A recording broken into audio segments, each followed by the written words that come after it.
மத்தியில் யார் ஆட்சி அமைய போகிறதுன்னு நிர்ணயிக்கிற முக்கிய மாநிலமா அறியப்படுற உத்தரப்பிரதேசத்துல மொத்தம் 80 மக்களவை தொகுதிகள் இருக்கு. அதன் காரணமாவே உத்தரப்பிரதேசத்துடைய மாநில அரசியலும் தேசிய அளவுல பெரிய தாக்கத்தை ஏற்படுத்தக்கூடியதா இருக்கு. இங்க தேசிய கட்சிகளான பாஜக மற்றும் காங்கிரஸ் அரசியல் களத்தை தீர்மானிக்கும் அளவுக்கு இங்க மாநில கட்சிகளா இருக்கும் அகிலேஷ் யாதவ் தலைமையிலான சமாஜ்வாதி கட்சியும் மாயாவதி தலைமையிலான பகுஜன் சமாஜ் கட்சியும் இங்க கேம் சேஞ்சர்ஸா இருக்காங்க. அது 2024 மக்களவை தேர்தலிலும் பிரதிபலிக்கும்னு எதிர்பார்க்கப்படுது. பொதுவாகவே உத்தரப்பிரதேச தேர்தல்கள் எடுத்துக்கிட்டா மத உணர்வுகளும் ஜாதி பிரிவினைகளும் ஊறி இருக்கும் மன்னது. தேர்தல் மோதல்கள் பெரும்பாலும் இந்த அடிப்படையிலேயே இருக்கும். வாக்காளர்கள் எடுத்துக்கிட்டா 21 முதல் 22 விழுக்காடு வரை இங்க தலித் வாக்காளர்கள் இருக்காங்க. ஒடுக்கப்பட்ட மக்களுக்காக உருவாக்கப்பட்ட கட்சியான பகுஜன் சமாஜ் உடைய வாக்கு வங்கி இந்த வாக்காளர்களை நம்பிய பிரதானமா இருக்கு. அதே நேரம் உத்தரப்பிரதேச மாநிலத்துல 44 விழுக்காடு பிற்படுத்தப்பட்ட வாக்காளர்களும் 19 விழுக்காடு முஸ்லிம் வாக்காளர்களும் இருக்காங்க.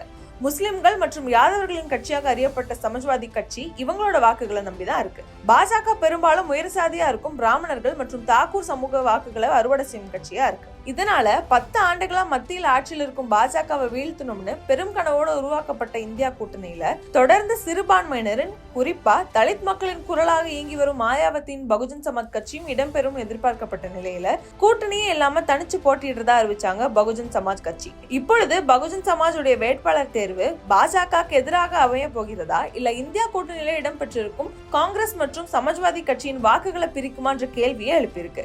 இந்த தேர்தலுக்காக தங்கள் கட்சியின் 64 வேட்பாளர்களை அறிவிச்சிருக்காங்க பகுஜன் சமாஜ் கட்சி. அவர்கள பிற்படுத்தப்பட்டோர் சமூகத்தை சேர்ந்த 14 பேர், தலித் சமூகத்தை சேர்ந்த 14 பேர், முஸ்லிம்கள் 18 பேர் மற்றும் உயர் சாதியினர் 18 பேரை களமிறக்கி இருக்காங்க பகுஜன் சமாஜ். 18 உயர் சாதி வேட்பாளர்கள்ல 10 பேர் பிராமண சமூகத்தை சேர்ந்தவர்கள் மற்றும் 5 பேர் உத்தரப்பிரதேசத்தின் உயர் சாதியான தாகூர் சமூகத்தை சேர்ந்தவர்கள். பகுஜன் சமாஜ் கட்சியின் இந்த வேட்பாளர் தேர்வுல பல கேள்விகளை உத்தரப்பிரதேச அரசியல் களத்துல எழுப்பியிருக்கு.